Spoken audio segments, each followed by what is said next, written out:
G'day and welcome to another big edition of the Ballarat Football Netball League Footy Show. All thanks to our friends at McDonald's. My name's Yeendy. I'm joined by Shane Anwyl, the Ops Manager of the BFNL. Mate, thanks for joining us. Pleasure as always, Yeendy. Yeah, saw a few interesting games on the weekend, mate. We can't predict which way this season's going to go. It throws something new at us every single week. Yeah, it does. It just adds to the excitement of the year. It's been some great results this year, and it just shows the evenness of the competition with the tight race for the finals on the ladder. I think Lake Wendouree is really sticking it up us at the moment. They've won back-to-back games, and now they've got the hat-trick of wins, and it looks like they're building some of that momentum now, mate. Yeah, for sure. They've won back-to-back games, as you said, and they've won them well. And we were talking about them being that chance, just jump into the bottom of the finals there, but they're marching through the ladder at the moment. So well done to them. Yeah, 3 wins in a row has them after a big effort against Ballarat. It wasn't the most prettiest game on the table, but that's 11-9, 75-5, 10-40 win was probably what we expected from both sides, given that Ballarat have been pretty competitive this year. Yeah, well, they've certainly been in some ripping form of late, and they went into this game certainly full of confidence, and the result was as we expected it would be. Ballarat have been a little bit up and down. They've had a couple of good wins of late themselves, but Lake Wendouree are just doing all the right things at the moment. They're going very nicely. They've almost just about sealed their finals berth at the moment, because they were sort of teetering for a bit, but they're one game clear in 5th position, takes them away from that pack with 4 teams sort of fighting for one spot. So, or 3 teams fighting for that one spot. So it's a pretty good position for them to be in at the moment. Yeah, for sure.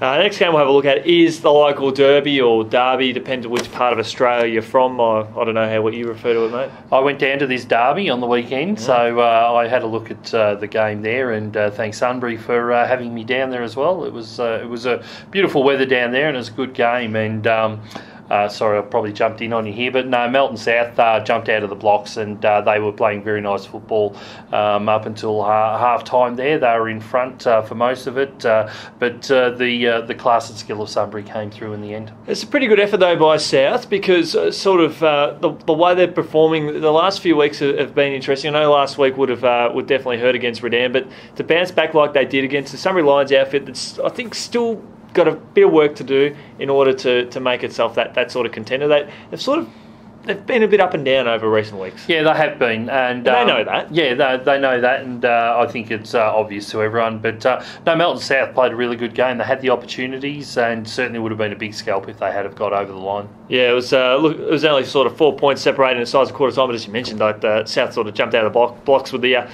4 of the first 5 goals of the game, and were looking pretty good, but. Look, they've looking pretty well. Sunbury Lions just getting that important win there now. They're one of 3 teams sitting on 7-4, and realistically, they did what they had to do in the end. Yeah, to take a line out of your book, which is a pretty. They did so. Darley took down Bacchus Marsh in one of the more intriguing results of the weekend, and given that Darley's form on the field is they've been hard hit by injuries, but that was probably their best win since the grand final, I think. Yeah, certainly. I think a lot of people looked at this as potentially a grand final preview, and I think the game lived up to that as well. Bacchus Marsh, I think I might have tipped Bacchus Marsh. We're going to come away with this. I think most punters actually did, given the form that the Marsh had been into, and recovering from that loss to Lake Wendouree a few weeks back, that they were going to make a bit of a statement. But it was Darley that come out, and that win probably says more about where Darley's at. The resurgence within the playing group, having had some injuries too, doesn't make life easy for them. No, for sure. And I think Darley is such a proud club, and it's well documented the off-field issues that have been going on that we've all put aside now, and they've all been dealt with. And I think this was a strong message for the club. As I said, they're a proud club, and they want to have a good win, and what better way to do it against their crosstown rivals the way that they have done. Exactly, they did it with great confidence. Winning that one, they virtually led all day there.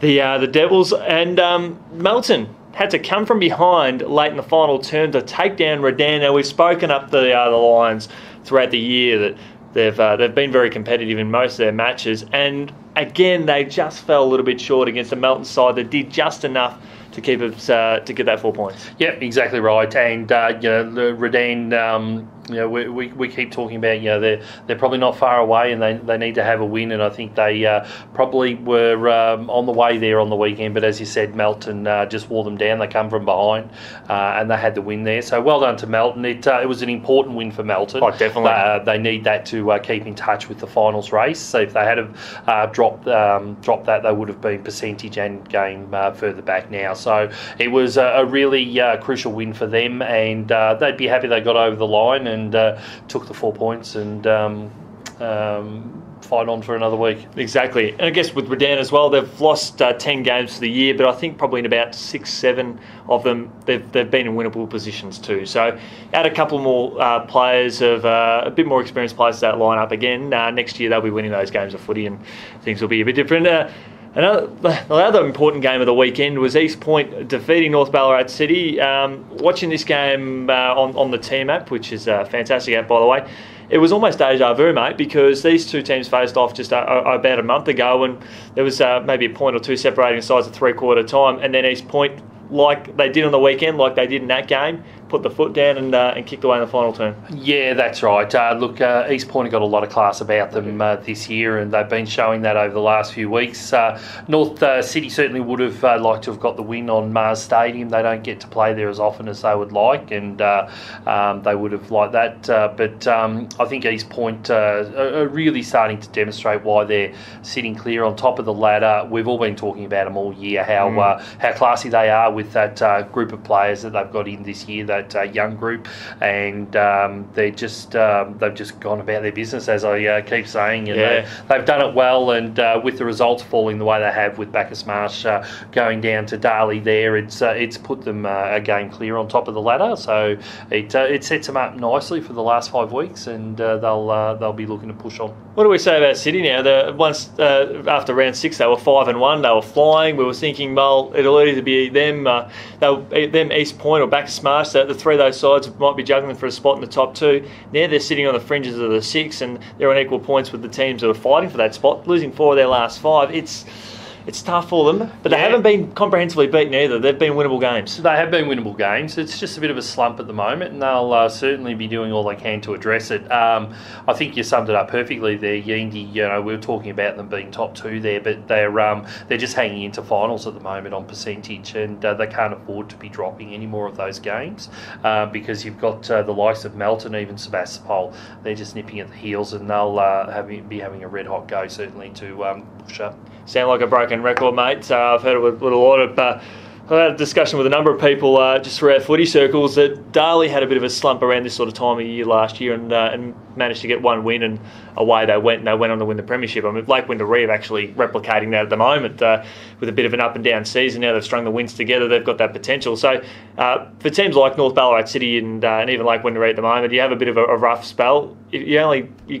You can start winning a couple of games, and you're right back in the mix. Yeah, for sure. Yeah, and that's what you've got to be doing. Obviously, this time of year, we're sort of getting to that stage where everyone needs to start setting themselves. You've got to have, every game's a win that you've got to have, I think, to set yourself up in the best possible position for the end of the year. Absolutely spot on, mate. Well, thanks to our great friends at McDonald's for all their ongoing support, and thanks to yourself, Shane, for jumping on board for this edition. And we look forward to catching up with you later on in the week. Pleasure as always.